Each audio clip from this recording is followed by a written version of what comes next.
The nightmare ain't before Christmas, it is Christmas. Let's talk about that.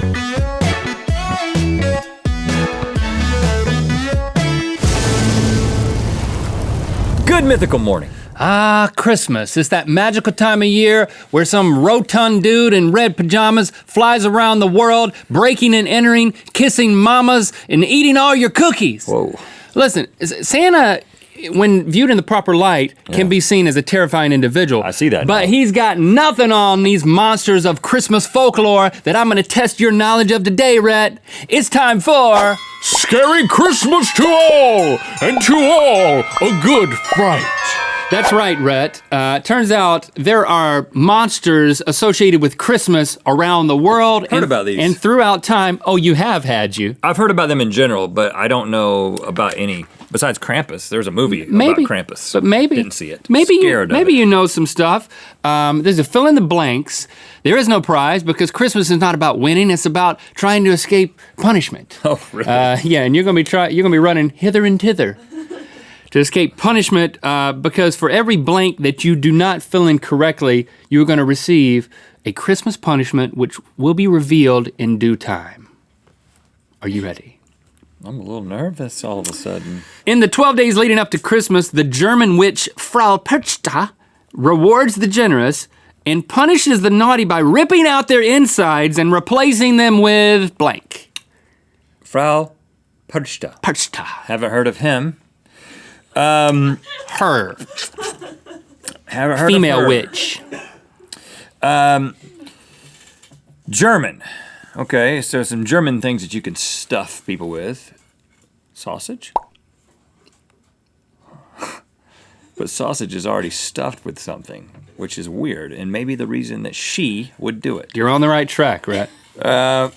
But I like to think of, it seems like kind of like a sawdust, like make them into a doll. So I'm gonna go with sawdust, knowing that I'm probably wrong. Knowing. The correct answer is garbage, but I'm gonna give it to you because in some places they do use sawdust. Yeah, So- that's the places I was talking about. And sawdust is kind of like wood garbage. Yeah, You should exactly. know that, right? And don't worry, that's just if you're bad. If you're good, they rip out your insides and stuff you with taffy. Oh. You're still dead, but taffy. That's exciting. Not really, I just made that up because I like to say taffy. I like to scare Who doesn't? the naughty kids. In Pennsylvania Dutch and German folklore, Belsnickel goes door to door wearing rags and fur, asking kids to recite poems and solve math problems. Huh. Yeah, it's an opportunity to test their knowledge. Okay. Then he throws candy on the floor, and if any of the kids dive for the sweets, he hits them with a blank. Math problems and poems. Don't go for the candy, kids. Sounds like my 6th grade teacher, Miss Hobbs. She was tough. She was scary. She was very Belsnickelish. Yeah, she was. Yeah. She loved poetry and math, too. And she loved hitting kids in the head with a shovel. Oh, That's the oh no, she that's didn't. the answer. For the record, she didn't. No, she didn't. So, but your answer is shovel? Yeah, boom! That's what you got. I mean, you really want to take them out. Ooh, no, Shovel. it is switch.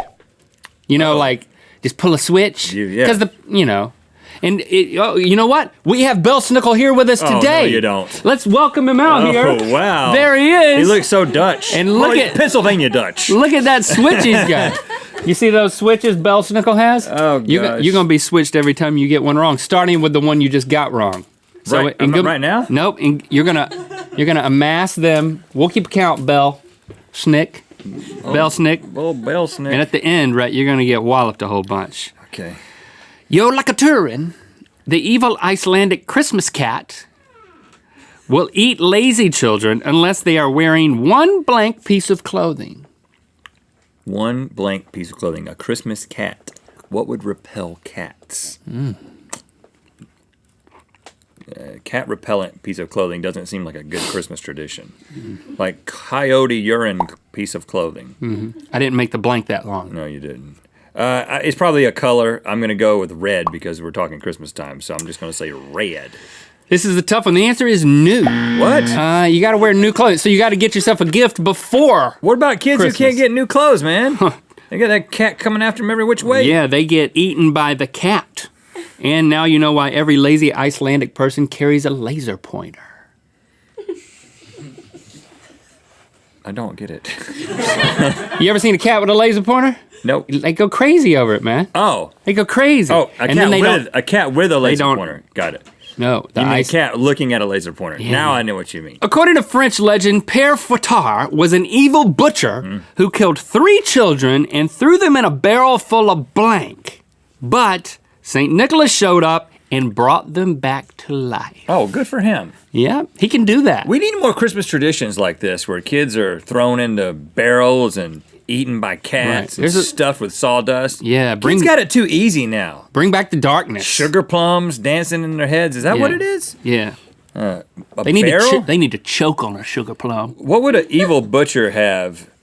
He'd have, I mean... A barrel full of what? Barrel of fish, barrel of monkeys? No. Well, a butcher. Barrel of salt. He'd have a barrel of salt, right? Because you got to salt the meat.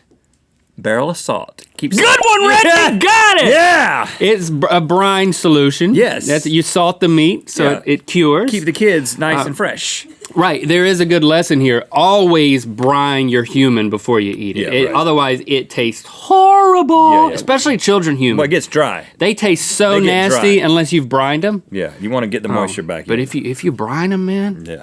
Like fried chicken. Those naughty children taste great. If you're a naughty child, that Krampus, the anti-Santa, comes to visit, beware his sack. He might throw you in it and blank you, or transport you to blank. Well, I gotta fill 3 blanks, man. Well, because you're gonna get switched 3 times in this question. I mean, there's so many things that can happen in a man's sack. For me to narrow it down to one thing. Don't narrow it down, get them all 3 right. In order to not be switched by Belsnickel. I didn't see the movie. Like I said, I didn't see the movie. Beat you, eat you, or transport you to hell. Okay, it's drown you. Okay. So that's one switch. Eat you. Hey! You got that one correct. And take you to the underworld. Hey! So 2 out of 3 ain't nice. bad. But you're still going to get that switch. Incidentally, this is also the plot of my Christmas-themed Stranger Things spinoff, Manger Things. I'm working on that. Oh. Got to cast lots of kids, lots of naughty kids to be in Manger Things. Okay. And animals. You do that, again, solo project. Got to build a manger, too. Iceland's children are haunted for 13 days straight by mountain trolls named the Yule Lads. Oh, yeah. You know, those Yule Lads. Yeah. They also rap, I think. They're rappers. No, they're not. Young kid, I don't know. I'm just making that part up. That part's made up. Kids leave their shoes out by the window, and if they've been good, they receive candy and presents. If they're bad, the Yule Lads will leave them a rotten blank. The Yule Lads. The Yule Lads. The Yule Lads. Well, Yule Lads in the house. I'm assuming that the Yule Lads are not real. Because if this was real trolls, the kinds of rotten things that they would bring, there is no limit. But this is the kind of thing that a parent has to have access to. Right. It's something a parent can scrounge up and make rotten. And make them, to teach them a lesson not to be naughty. And so I'm going to say egg. I'm going with egg. Rotten eggs. Leave them a rotten egg. You're close, Rhett. Rotten potatoes. I wish I could give it to you, but a rotten potato has nothing to do with a rotten egg. I'm searching for a way not to switch you. Put them in the shoes? Yeah, you man. Big feet over there in Iceland. They or just small potatoes. Rotten potatoes. one or 2, I don't know. That's where Tater-Faced Boy came from. Iceland, yeah. Iceland. I already knew that. Okay, the Scandinavian Tomte might look like an adorable little garden gnome, but if you don't leave buttered porridge out for him on Christmas Eve, he'll beat the crap out of you or kill one of your cows. What? How sweet. Watch out, his blanks are poisonous. He's got poisonous blanks. He's got poisonous blanks. Well, if he's a lactose intolerant little gnome, maybe he's got poisonous farts. I don't know. It's harmless. That's not right. Really? I don't want to switch you any more than I have to, Rhett. I mean, what can a gnome have that's poisonous? Shoes? Hat. His hat. It is pointy. His hat is poisonous, like a spear. Poisonous tipped. No, it's bites. They bite. Okay. It's just bites. I'm sorry. They can kill a cow with those poisonous bites. The Kalikanzaros are malevolent Greek goblins who terrorize humans in the 12 days before Christmas. One effective way to keep them out of your house is to throw your foul-smelling blank in the fire. This is clearly a tradition that was implemented to help people clean out something that was old and stinky. And they were like, let's come up with a cool tradition. What are you trying to get rid of that are foul smelling? Old Throw and them in stinky. the fire. Socks. It's got to be socks. What else could it be? Ooh, so close. It's the shoes. Stanky shoes. Really? Yes. You got to put some odor eaters in there. That's what keeps the goblins away. Or just lock your door. I don't know. I didn't do too well. I'm going to get punished by He is. Belsnickel. Stay tuned, Belsnickel. Come on in here. Just do some intimidating dance and get ready to switch him. But not yet. Thank you for liking, commenting, and subscribing. You know what time it is. I'm Sophie. And I'm Megan. And this is Hank, and we're from Lincoln Park, Michigan. It's time to spin the Wheel of Mythicality. There's only a couple of days left in the Mythical Christmas Face Challenge. Link is in the description to all the information you need, but you got 2 days to get your crazy Christmas face in. And click through to Good Mythical More, where Rhett's gonna get switched a bunch. Gift! Congratulations to Jacob Hahn. You win some mythical pomade right here. Make your hair look like us. Or, you know Or what? look like our hairs. Anything you want it to look like. Anything. It gives you the ability to mold and sculpt your hair into your wildest desires. Click on the left to watch our show after the show, Good Mythical More. Click on the right to watch another episode of Good Mythical Morning. And click the circular channel icon to subscribe. Thanks for being your mythical best.